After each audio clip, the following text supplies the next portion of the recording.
I'm D'Lo Jordan, and this is VENUM. Welcome to The Void. This is episode 45. On this episode, I'm talking NXT 2.0 Vengeance Day from February 15th, 2022.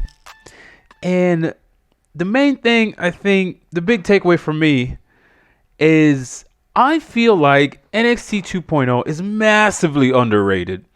It's a damn good wrestling program, and I don't think, I'm not sure why it's in such a, 4, 5, 600,000 flux of, it just has the same pool of people that watch it. I think it's massively underrated. Check the video description below this video. There you will find links to my full network. Subscribe to this channel if you haven't already done so, and click that bell to enable notifications. It's the only way to be notified when a new video is uploaded. So NXT 2.0 Vengeance Day. From the top, naturally, the first person shown was Mandy Rose, because of course it was. I don't know why the producers of this program are so obsessed with her. It's just like Mandy Rose, Mandy Rose, Mandy Rose. So they did this weird little text conversation thing with the three members of Toxic Attraction, where they were all kind of different places, bedroom, whatever. And they were like texting each other with these graphics on the screen, and then they showed some B-roll behind it. So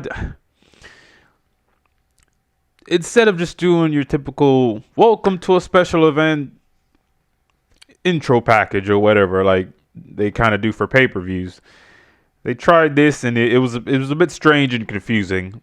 I don't think it did a good job to kind of highlight the night's events. It was just. I was just sat there going, what is going on? What is this? What is this? So after that, we go live in the arena. Friggin' Pete Dunne was already out there. He was in the ring, and the ring was surrounded by a weaponized steel cage. What? So this is going on. This is kicking off the show. Next, Tony D'Angelo's music started playing. Tony D'Angelo. It cut backstage, and a black Maybach sedan pulls up, and Tony D'Angelo steps out, and he made his way into the arena. So as soon as D'Angelo gets in the ring, boom, Pete Dunne jump starts it. They started off hot. Pete Dunne took the early advantage. I'm the baddest man in NXT. Pete Dunne takes the early advantage, and this thing got crazy. Dunne took a steel chair and blasted Tony D'Angelo across the back multiple times and broke the seat portion off the chair. That was done. The chair was in pieces. This thing descended into chaos within like the first 5 minutes. Pete Dunne stomped Tony D'Angelo's fingers in the lid of a toolbox, and Tony D'Angelo superplexed Pete Dunne off the top of the steel cage, right? So somehow Pete Dunne had climbed his way up there for reasons, and Tony D'Angelo does a superplex while D'Angelo's standing on the top ropes, and Pete Dunne's body is draped over the top of the cage. Boom, superplexes him back in. And like I said, most of this within the first 5 minutes. Later on, Pete Dunne power bombs Tony D'Angelo through a table set up in the corner. At one point, Tony D'Angelo tied Pete Dunne's hands behind his back with some flex cuffs, kind of like zip tie flex cuffs. And then he ended up giving Pete Dunne a DDT, with, look, ma, no hands. Pete Dunne eventually cut the flex cuff off. He got some tools out the toolbox and was able to free himself. It was a close near fall where Pete Dunne broke his cricket bat in half across Tony D'Angelo's back. Then he delivered a bitter end But freaking Tony D'Angelo kicked out at 2 7/8. But then Pete Dunne did eventually win this with a I guess he had hidden a spear crowbar somewhere hanging off the bottom of the cage. He retrieved it and he crowbar shot to the back of the neck of Tony D'Angelo. Then he gave him another bitter end, and that was it. Pete Dunne wins, and it appears he's going to move on and challenge for the North American Championship, but we'll touch on that later on. After that, there was a close-up shot of a cell phone. It was ringing, and it was sitting on a nightstand, and the caller was Raquel Gonzalez. So the call apparently wakes up Cora Jade, who is a bit perturbed, and there's just someone's filming this, I guess, in her bedroom. They're trying to make movies, so you just gotta mentally set yourself that okay, this is a portrayal. This couldn't be. You can't take any of this stuff seriously. It's like, oh, this is really happening. So Raquel says, this is what we got to do. Oh, it's 5 a.m. Cora says, this is what we got to do to win the Dusty Classic. So Cora goes outside onto her second-story balcony, and she sees Raquel Gonzalez waiting down there in the parking lot below. And we just cut to a shot of Cora Jade and Raquel Gonzalez entering, was it the gym at the Performance Center? Are they at the Performance Center gym? I guess that's where they were. I don't know. So they had a bit of dialogue, and then there was just a montage of the pair of them just working out in the gym, and then they were working out at a park, and then that was it. It was just, hey, they're getting ready for the Women's Dusty Tag Classic. All right. After that, we were back in the arena where Vic Joseph and Wade Barrett, they were standing on the entrance stage. And each had microphones, and they were, just hosting the program. They pitched to Mackenzie Mitchell, who was up in the stands where the Dusty Classic trophy had been set up. And their little NXT video wall was right behind it. It was a nice looking set, whatever. And Mackenzie Mitchell's up there, and she said some stuff. And then she pitched to, let's hear from the finalists. And there was a video package, kind of interview style video package for the Creed brothers and Malcolm Bivens. And then another one for MSK. They just said some stuff, and there was B-roll behind it. So after that, we saw a shot from earlier in the day of Carmelo Hayes and Trick Williams. They were arriving at the NXT 2.0 arena. Trick Williams was back to sporting his just open shirt, just wearing a button-up shirt that wasn't buttoned up. Nice. So they're walking into the NXT 2.0 arena. And then we cut to a shot of Cameron Grimes doing the same thing. Earlier in the day, he's arriving. So it's just kind of prelude to that match. Back in the arena, Toxic Attraction made their entrance. It was set to defend their NXT Women's Tag Team Championships.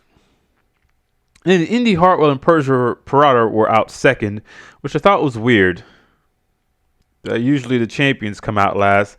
I thought that was weird. Indy and Persia got in the ring, and as they were posing, freaking Toxic Attraction jumped them from behind, right? So I'm like, oh, okay, now it makes sense. This is why the champs, this is why the champions came out first, so they could jump them from behind and start. That's what I'm thinking. I don't know. Otherwise, it doesn't make sense. They started brawling a bit before the bell rang, and then they just got in the ring and started a match.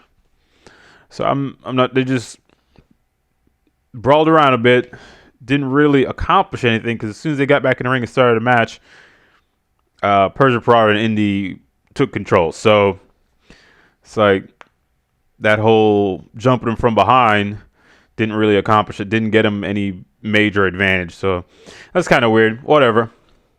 Partway through this thing, Mandy Rose got caught interfering and she got ejected by the referee. You're out of here. She was thrown out.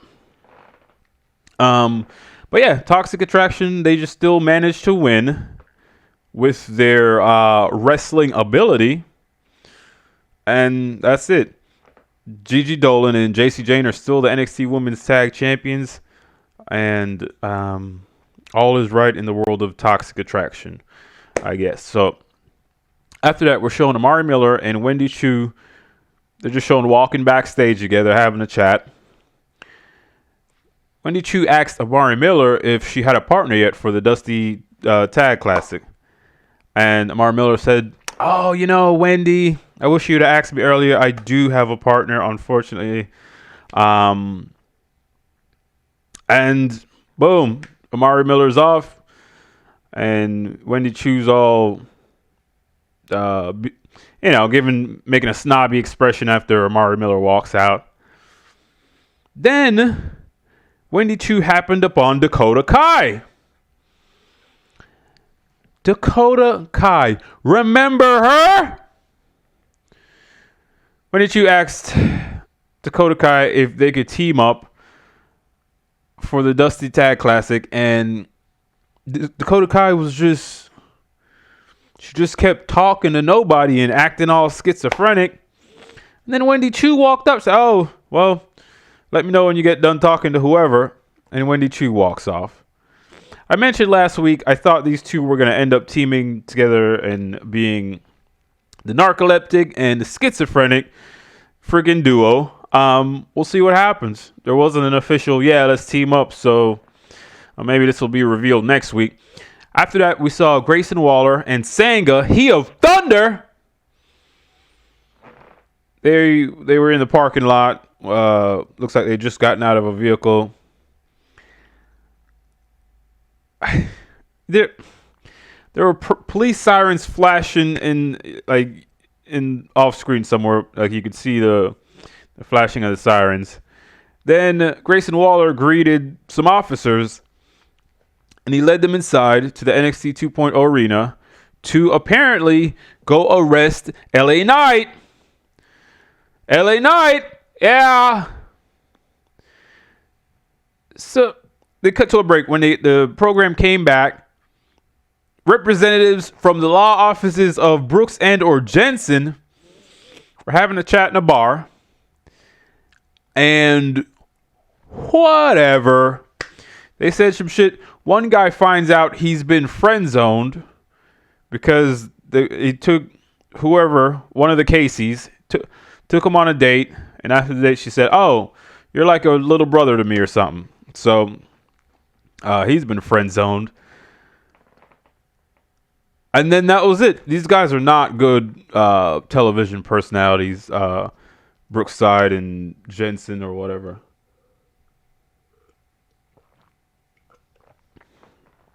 And then to help pile a bunch of crap on top of that, the story isn't even good. So they're not good performers and the story isn't good. So this is mid. It's mid. So back in the arena, LA Knight makes his entrance. He's not dressed to compete. Yeah. So LA Knight comes out, does his usual entrance, gets in the ring. He's got a microphone in his hand. Yeah. But before he could say a word, Grayson Waller's music hits and he walks out. His music playing and he's got a microphone and he's also accompanied by 4 police officers. Waller gets in the ring and this thing got pretty convoluted. Waller starts pitching to the screen, "Oh, here's my evidence," or something. It's like, because this is. So he's replaying stuff that happened like a month ago or whatever. And then LA Knight snatches the microphone and, let me talk to you. Yeah. And it's like, and then LA Knight, he pitched to the screen, no, this is what really happened. And he started trying to explain some convoluted nonsense about the restraining order. And I guess he basically said, this restraining order ain't worth it. You know, it's not worth nothing. It ain't worth the paper it's printed on. It's bogus. Grayson Waller violated, which is what I've been saying this whole time. You got a restraining order. It's a two-way street. So apparently Grayson Waller's like, oh, that's not the way it is in my country. So Grayson Waller's a complete idiot. He is a complete and utter idiot. So the cops just walk out. They're just like, all right. First of all, Grayson Waller's evidence is him in a wrestling arena getting wrestled by LA Knight. And it's like, this is so stupid. This is so stupid. We have seen people be kidnapped live on air. Is that not a crime punishable in this jurisdiction? But here, I just, they can't produce this to make sense, apparently, because there's no set logical universe. It's just like, what happens over here doesn't have to make sense with what happens over here, and it's just becomes nonsense. So LA Knight and Grayson Waller, they had a brief scuffle. Of course they did. And LA Knight got the best. Yeah. So as Grayson Waller is scampering off, LA Knight challenged him for a match next week. So I just not like this course from point A to Z is just like, I'm not sure we're taking the best route here. It's just, have a match with Sanga. Beat him easily. I've got a restraint. It's just, what's going on? Couldn't we do something more interesting to lead to a match against these two? I don't know. I don't know. Back in the back, Persia Pirotta and Indy Hartwell were, they're kind of stewing about their about losing their shot at the, tag team titles.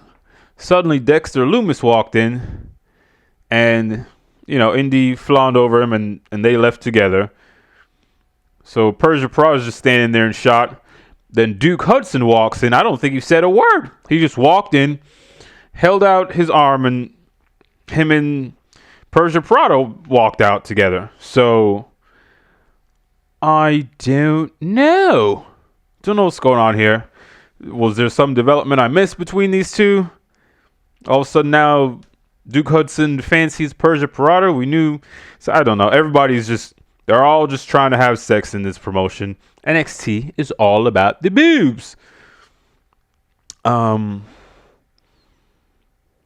all about hard dick and wet pussy. So where are we at here?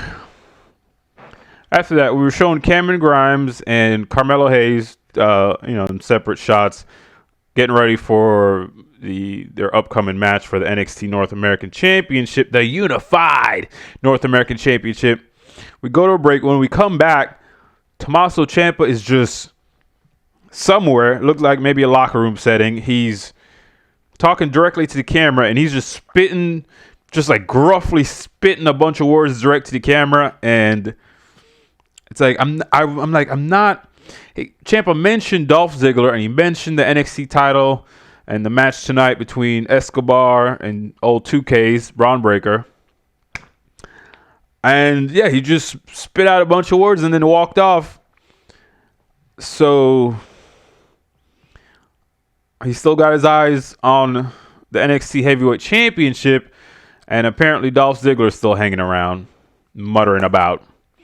After that, we're back in the arena. Carmelo Hayes made his entrance. He's accompanied by Trick Williams in his open shirt. Cameron Grimes was out second, and I guess this is just the way they do it. This is just the way they do it in NXT 2.0. The champion comes out first, and the challenger second. I don't know. They've done it twice on this program, so that just must be the way they do it. They had in-ring introductions, and then the match got underway. These two guys started off wrestling, and it was nice.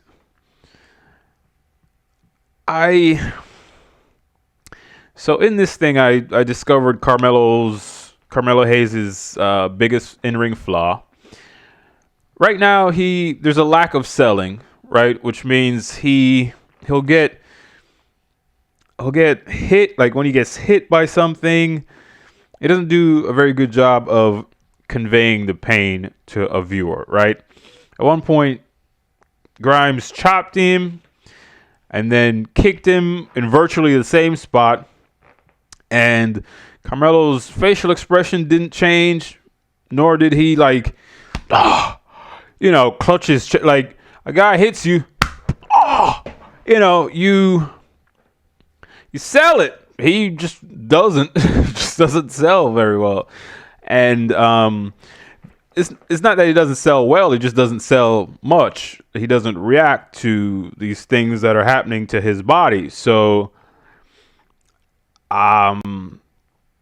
that needs work. Also, when he gets slammed or lands on the ground, he just lays there like a dead body. Instead of boom, you take an impact. You're holding your back. Something. He just lands and then is like he's knocked out, dead, cold. So, yeah. So all that needs some work. But besides that, he's great. It's watching this match, I could kind of break down the illusion a little bit, and it's pretty performative.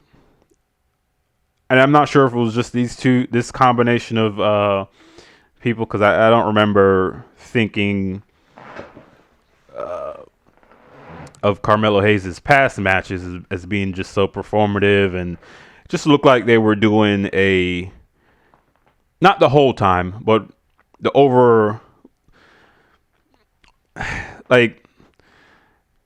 throughout the most of it, I kept thinking, oh yeah, this just looks performy. It just looks like they're doing a routine.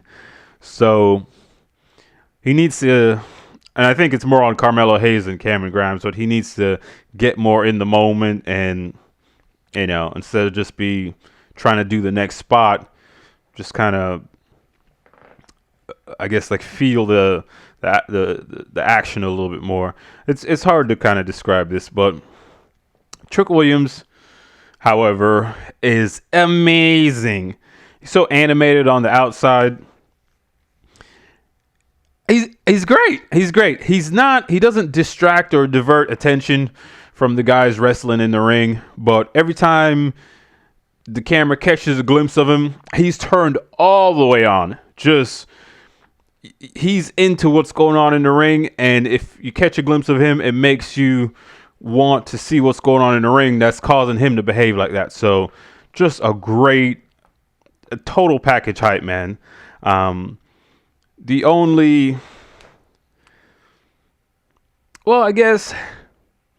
guess it kind of works both ways. And I say the only thing is he's taller and more physically impressive than Carmelo Hayes, but I don't think that's an issue for right now. Eventually, Carmelo Hayes won this thing with an axe kick off the top rope. And I'm telling you, as he stays in the business a little longer and matures, he's going to get to a point where he quits doing that. Just such an awkward landing on his ass and hips coming off the top rope like that. Eventually, he's going to quit doing that move. I guarantee it. So after that match, they played a hype package for the Dusty Tag Classic, the finals. There was all this footage of Dusty Rhodes and voiceovers and such. Creed Brothers versus MSK. We went to a break, and when the show came back, Io Shirai and Kaylee Ray were in front of a table with glassware. Stop me if you've heard this one before. And Kaylee Ray smashed up some glassware, and then she convinced Io to break some glass, and Io did. She seemed to enjoy herself. old Zoe Starks walked in and she said some stuff, and then Io smashed her glass coffee mug. And that was it. I guess Io and Kaylee Ray gonna team up for the Women's Dusty Tag Classic. Back in the arena, MSK made their obnoxious entrance. Just get these people off of my TV. I just like from the crap shoot stuff they did with Riddle to just I mean they're fine in the ring, these two guys, but just everything surrounding their character, personality, and aura is just hot horseshit. The Creed brothers were out second. They're accompanied by Malcolm Bivens. The match got underway, and from the onset, I didn't really care. Because MSK are annoying to me, and I'm not particularly invested in the Creed brothers. I want them to do good and have success, but they don't pop to me like, say, Malik Blade and Idris Enofe or Carmelo Hayes and Trick Williams. So I'm not particularly invested in the Creeds, but they went to a picture-in-picture commercial break with a sequence where Julius Creed came off the far rope, shoulder tackled Wesley, who was standing on the apron, shoulder blocked through the middle rope, and Wesley flew off the apron and landed on the announce table. And I looked at that, and there was so much daylight. I'm not even sure he touched the guy. It didn't even look like impact was made. He went, and then the guy just went flying. It looked bizarre to me. It was just like, can't they tighten that up a bit? Later on, Wesley tagged Nash Carter on the ass while Carter was perched on the top rope, and I'm just like, a few months ago, they were disallowing tags because people weren't holding the tag rope. Now they're allowing tags while somebody's on the top rope. Just, what's going on? What's going on? And not only what's going on, what are the rules? What are the rules? For the fuck's sake, what are the rules?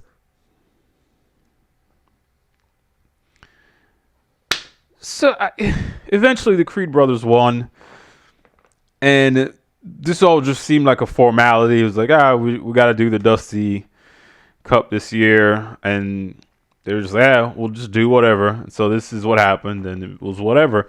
Just seemed like a formality. Next, we were shown a video package vignette type thing of that concert singer who's also a fighter chick, Nikita Lyons, and apparently, is she making her debut next week, or she'll just be in the NXT 2.0 arena next week?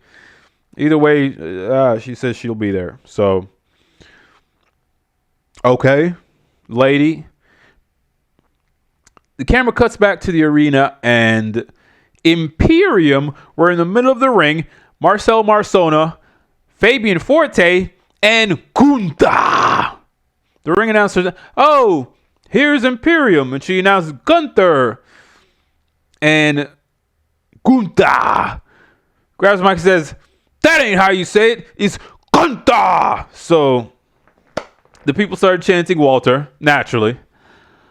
And I sat there just like, oh, God. This guy's just falling faster. I mean, my God. It's bizarre. It's bizarre. Walter was seemed like such a high priority. And then here they bring the guy in, and now it's Gunther. And people just seem to not care anymore. It's unfortunate. Solo Sikoa Uso came out. He came out to interrupt. He had on his all red bloodline inspired shoes, just like his Uso brethren. Sikoa threatened to smack Gunther and make Gunther his bitch. Where is this coming from? He says that, and then he just backs up the ramp and walks out, and the segment ends. Why were Imperium out there? They didn't even say anything. Next, Mackenzie Mitchell was backstage with Dolph Ziggler for an interview. Dolph Ziggler had the same hairstyle as Mackenzie, bangs and all. Awkward. Ziggler said some stuff, and whatever he said, it sounded like he believed it, but I can't take him seriously after the career he's had thus far. I'm not sure a lot of people take him seriously either, so it's unfortunate. It is what it is. We go back to the arena, and Santos Escobar, he begins to make his entrance with the rest of Legado del Fantasma. And I hadn't seen this before, but I guess Phantasm is spelled with an F. I've been using PH, so that's not accurate. We cut to a break, and when the program comes back, Carmelo Hayes and Trick Williams they're walking backstage. All of a sudden, Pete Dunne walks out of a door. Pete Dunne. And he said, something, well done, congratulations or something. Still North American champion for now. So, looks like, Pete Dunne had his big win in the cage match, and now he's setting his eyes on Carmelo Hayes and the unified NXT North American Championship. We'll see if that match ever actually takes place. I guess they're shaping up Pete Dunne to be Carmelo's next opponent. A new challenger appears. But Carmelo Hayes is going to have to be careful of Pete Dunne. He's the baddest man in NXT. What happened next? Next, we were back in the arena. Then the camera was cut back to the back somewhere where Braun Breaker, 2Ks, started to make his entrance. He was standing in front of a big red V, like the Vengeance Day logo.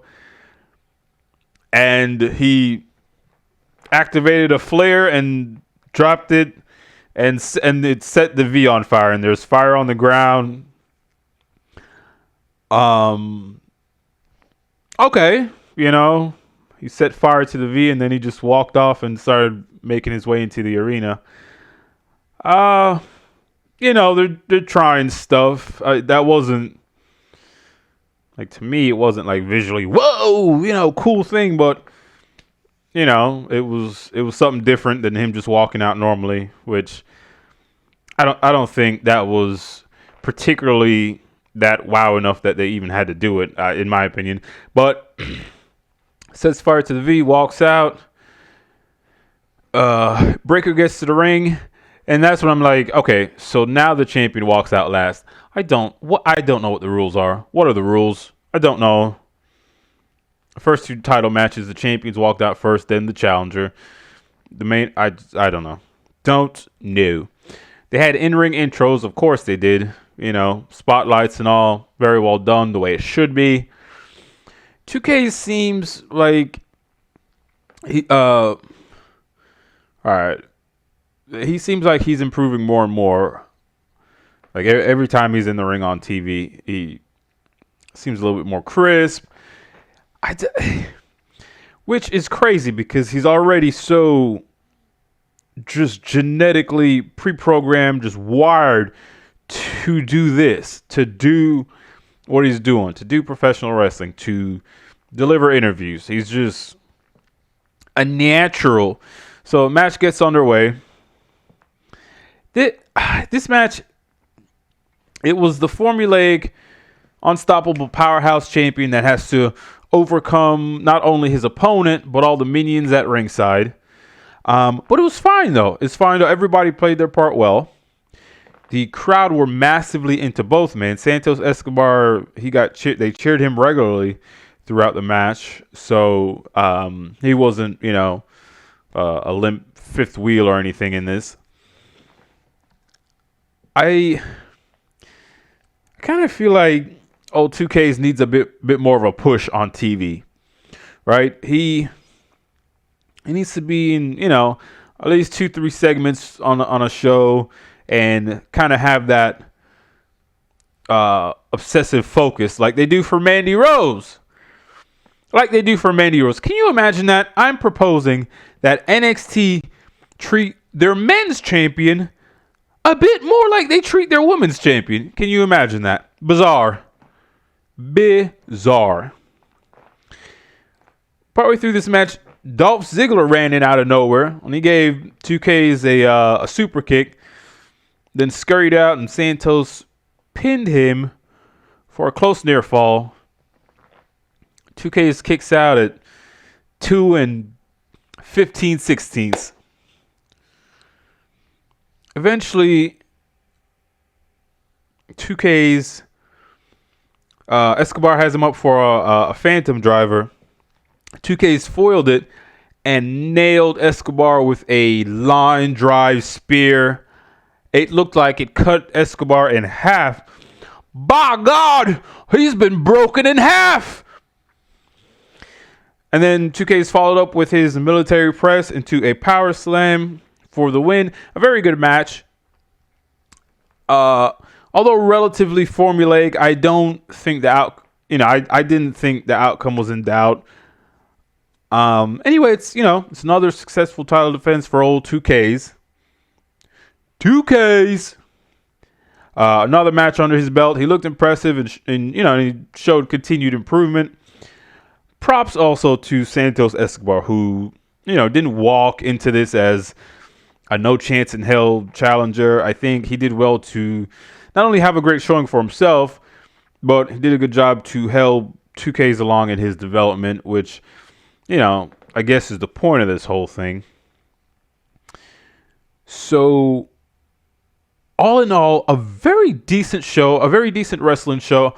And I think based on viewership and, chatter and, what people are talking or care about, NXT 2.0 is just a very, very underrated show. Like I said, all in all, very decent show was NXT 2.0 Vengeance Day from February 15th, 2022. Let me know what you thought of this episode of NXT 2.0, NXT 2.0, NXT 2.0 in the comments below. Subscribe to this channel if you haven't already done so, and click that bell to enable notifications. It's the only way to be notified when a new video is uploaded. That is all I got for you.